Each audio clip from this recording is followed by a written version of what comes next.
Ladies and gentlemen, this is a bonus episode coming out midweek for you guys. We're trying things new. We're trying new things here on the podcast, so we're going to bring more content out for you, just to spice things up a little bit. Why not? But yeah, this is a bonus episode for you, and it's all about being backstage in the music industry, celebrating the brand new artists that are out there in the world that we just want to celebrate here at RGM, get to know a little bit, and introduce you to guys. All right. So today's episode is with an Aussie living in Manchester, Harry Hart, ladies and gentlemen. So let's crack on. Harry, mate, how you doing? You all right? I'm doing pretty good, Carl. How are you getting on? I'm fine, thanks. Thanks for joining us today on the podcast, mate. It's brilliant. So an Aussie living in Manchester then. That's right. Talk us through a little bit about your history and that kind of stuff. Introduce us to Harry Hart.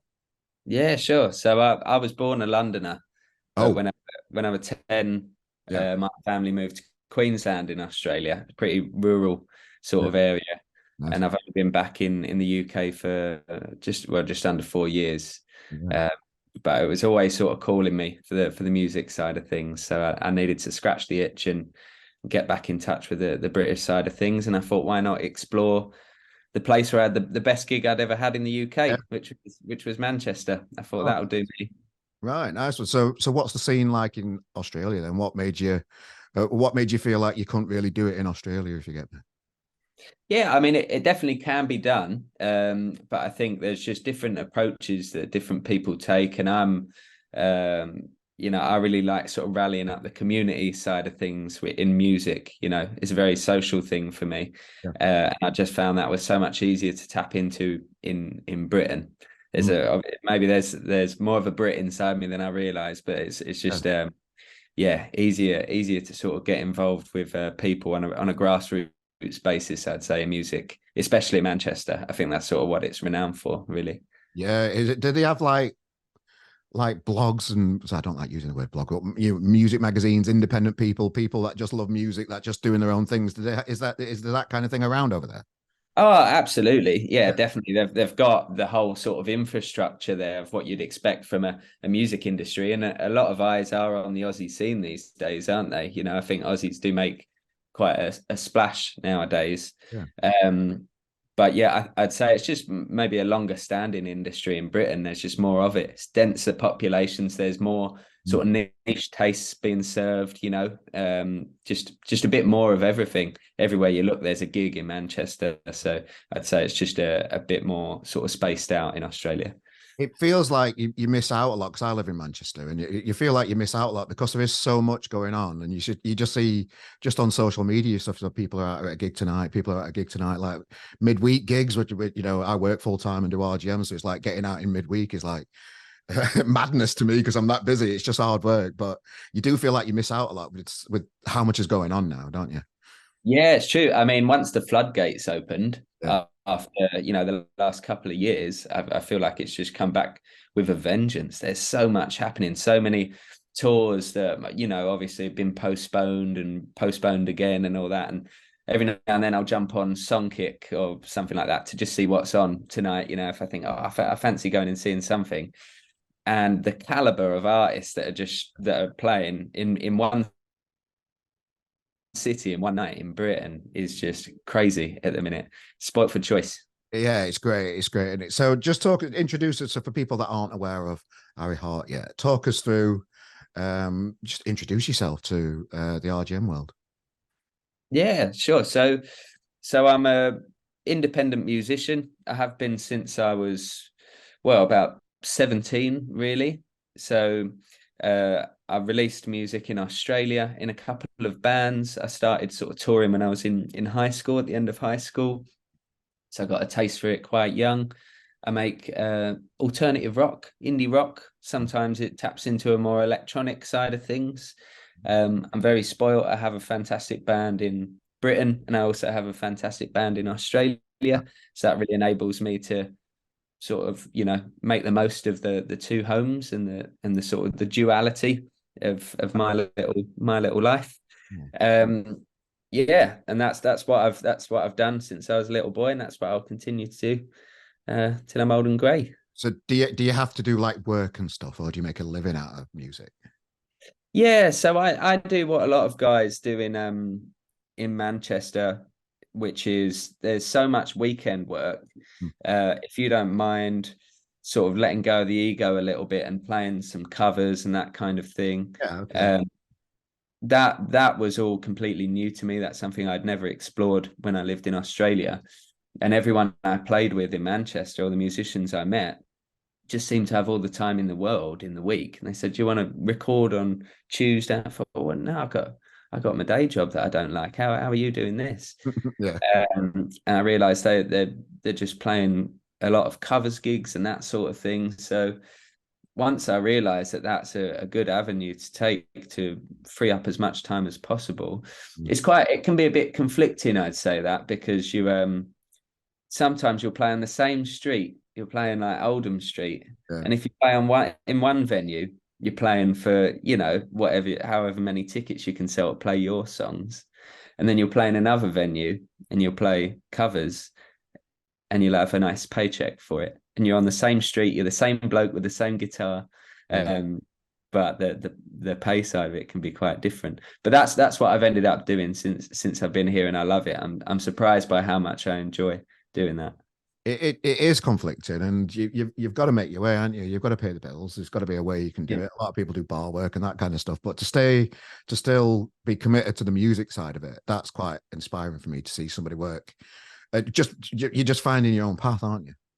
That's it. Yeah, you got to do whatever enables you to have the most time to do what you love, the most freedom to really maximize your input into your music. Mm. And the irony of that is that the best thing to do really is play other people's music.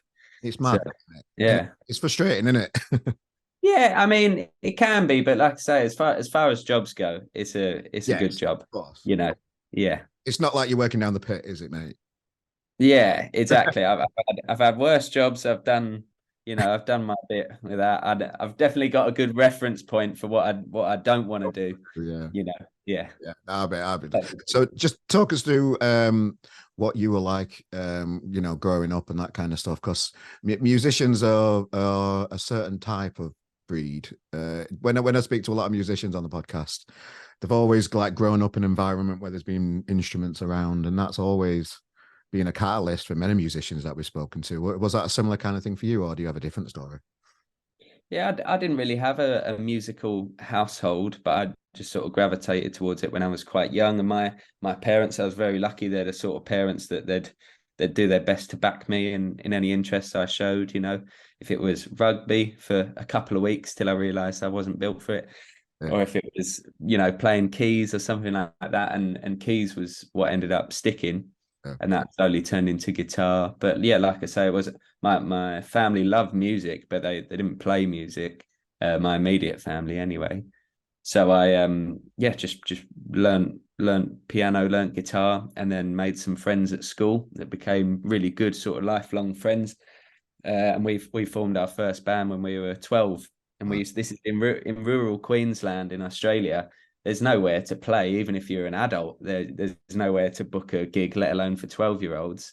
But we'd learned a lot of cover songs and playing a lot of Arctic Monkeys and Kooks, and a lot of like Brit rock stuff. And we used to just play our friends' birthday parties.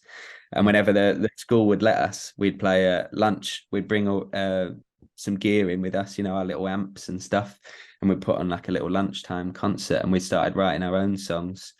So it was really through sort of friends, I'd say, through those friends that love music, and we all kind of learnt together.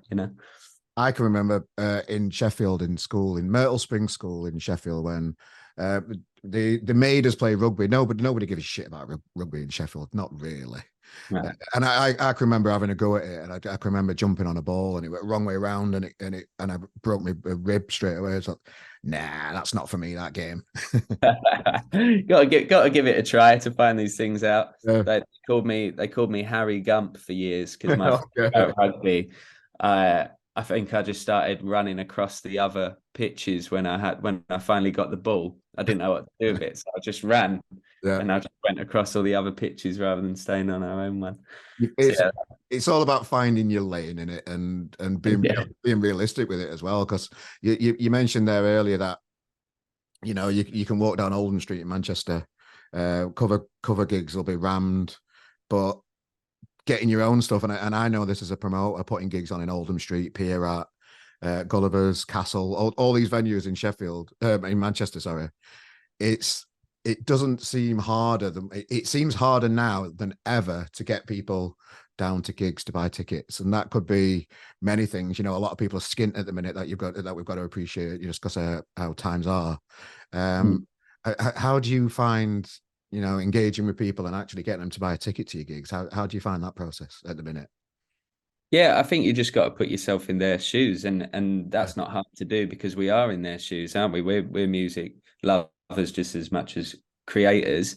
So when I feel like I said before, I'm spoilt for choice for what to see tonight. There's one problem. Yeah. There's a lot of choice. It's a good problem to have, but it's still a dilemma for your friends that are trying to sell tickets. Yeah. And the other is obviously everyone's skin.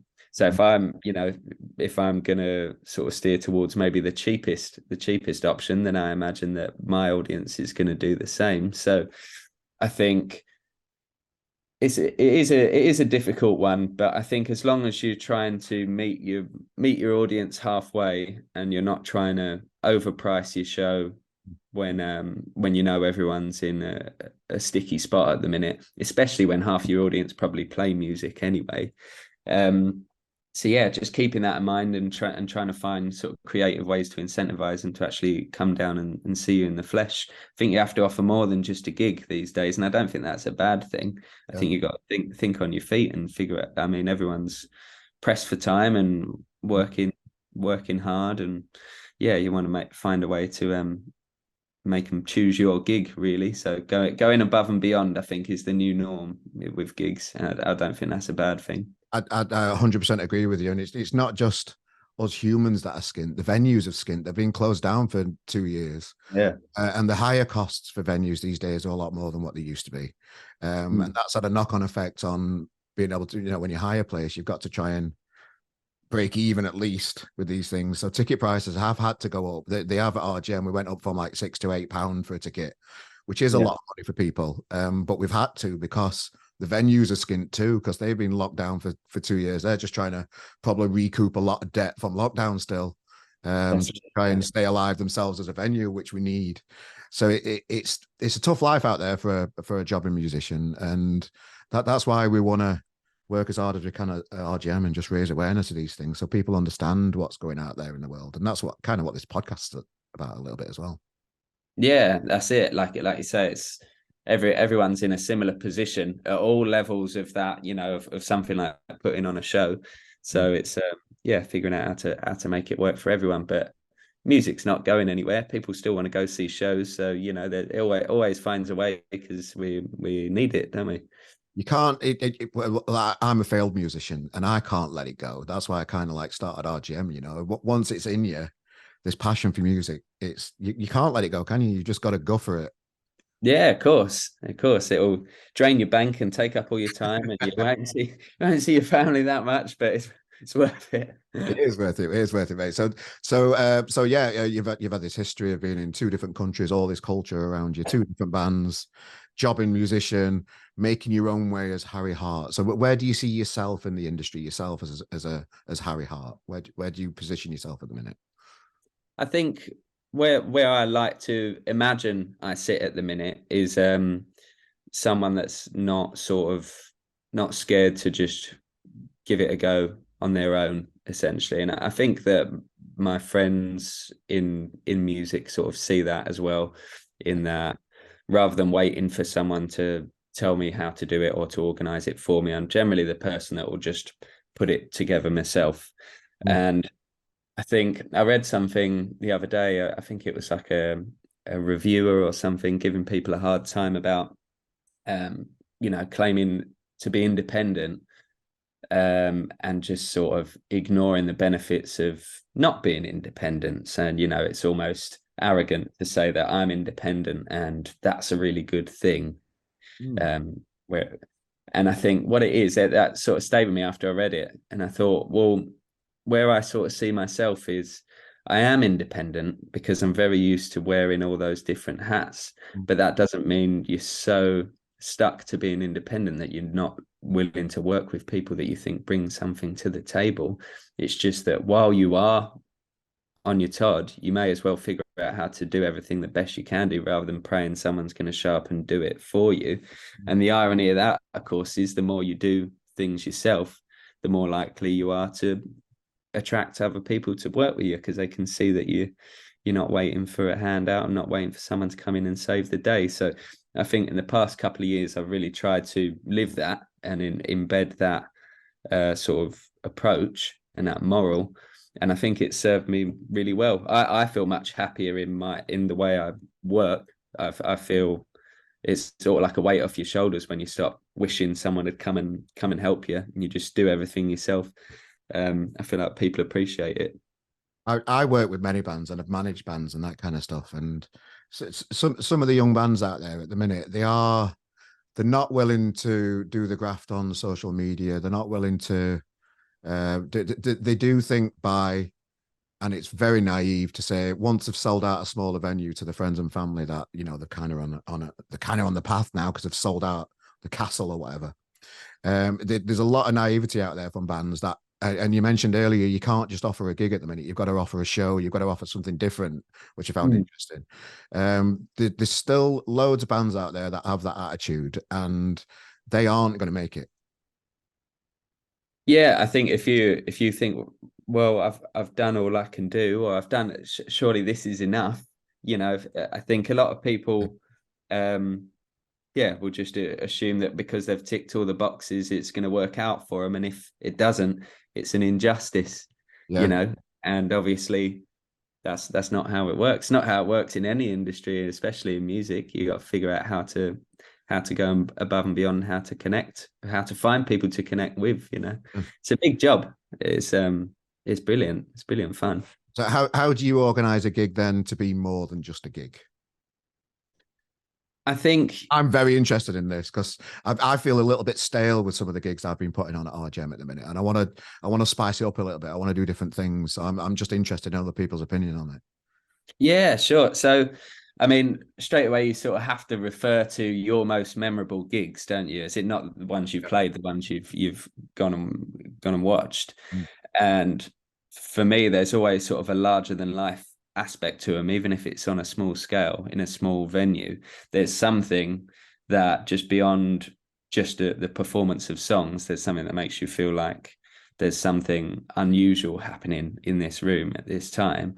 And it could be, I mean, obviously there's the lighting and sound side of things and getting that just right, of course, but figuring out what you can do on stage beyond just playing your song, saying thanks, and then playing the next song, figuring out ways to engage people either through music or through conversation or interaction between the songs during your set, for example, thinking about every aspect of it like it was a show, like you say, and not a gig.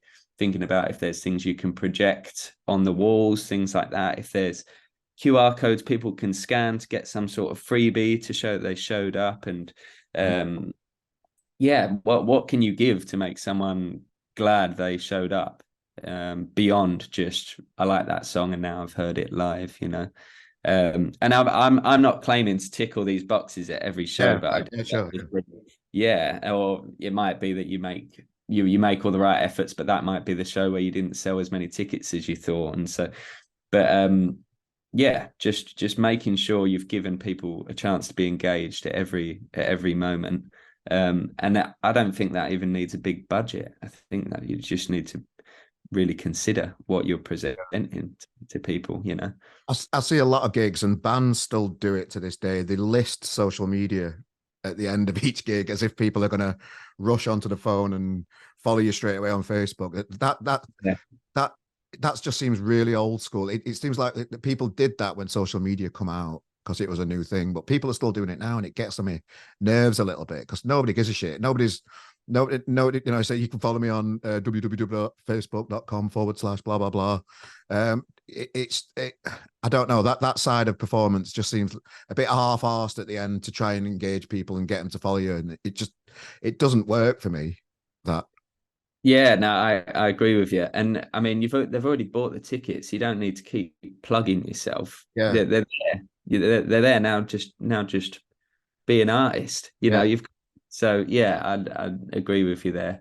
It gets a bit tiring, doesn't it? Well, fine. Yeah, I understand why people are always trying to drive their live audience to their socials or whatever it might be. Of course, they want to keep them on yeah board and serving them up new music and keep them in the circle. But there's more tasteful ways of doing that, isn't yeah. there? There's better ways than just listing websites to people in there. Yeah, exactly. Go there. Yeah, slash. Yeah, exactly. It kills a bit of the artist's Yeah, mystique, doesn't it, when they're sort of yeah. reciting a URL to you? Yeah. And I'm a complete hypocrite because at the end of this podcast, I'll be directing people to rgm.press as well. It is what it is, isn't it? Are you allowed to, Carl? Fair enough. So your music then. We've covered many singles of yours over the years on RGM, and there's always been a certain professionalism when I'm speaking to you on emails and that kind of stuff, and you always submit your tunes due to RGM and that kind of stuff. And we're here doing a big interview, and you've got a release coming up on Friday too that will point people towards on this podcast. So as an artist, talk us through your music. Introduce people to your music rather than yourself now a little bit.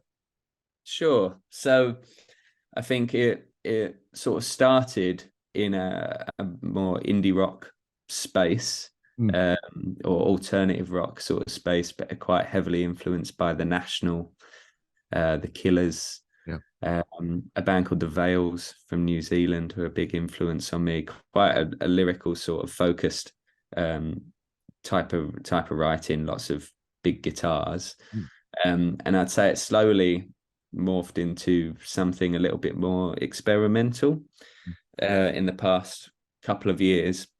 So that's really me just trying to undo some habits, I guess, some habits of writing where you feel like you've got a good grasp on how to write a certain song this way. But I realized quite recently, like I say, in the past couple of years, that I don't think I was even really engaged by the type of song I was writing anymore. I think I was just writing out a habit. And the majority of the music I was listening to or am listening to isn't even in that space, isn't that genre. That's not really what I listen to now. So I thought, why am I writing like this? It must just be force of habit. So with this new album, I tried to just forget all of that and just do whatever excited me and not be afraid of pushing past any kind of genre boundary that I'd set up for myself. I think I'd tried to create some neatly packaged parameters for myself in previous years, thinking, oh, that'll help an audience understand what I'm doing. But I'd bored myself in the process. Okay. So that's what I've tried to do, is just almost start from scratch without using any of my old tricks. And I had way more fun making this album than I ever have any other records. Well, it's going to be all over RGM. Just to introduce people to the album, when is it coming out? How can they download it and all that kind of stuff, so we can invest in Harry Art. Without sure. So websites. Yeah, this will be a URL free plug, promise. So we'll put a link to this in the description of this podcast anyway, so people can click it. So you don't have to literally list things, but I presume it's going to be on all the streaming sites and all that kind of stuff coming up too. Yeah, of course. Yeah. So you're on Friday, 5th of May, you'll be able to stream it wherever you'd expect to stream it.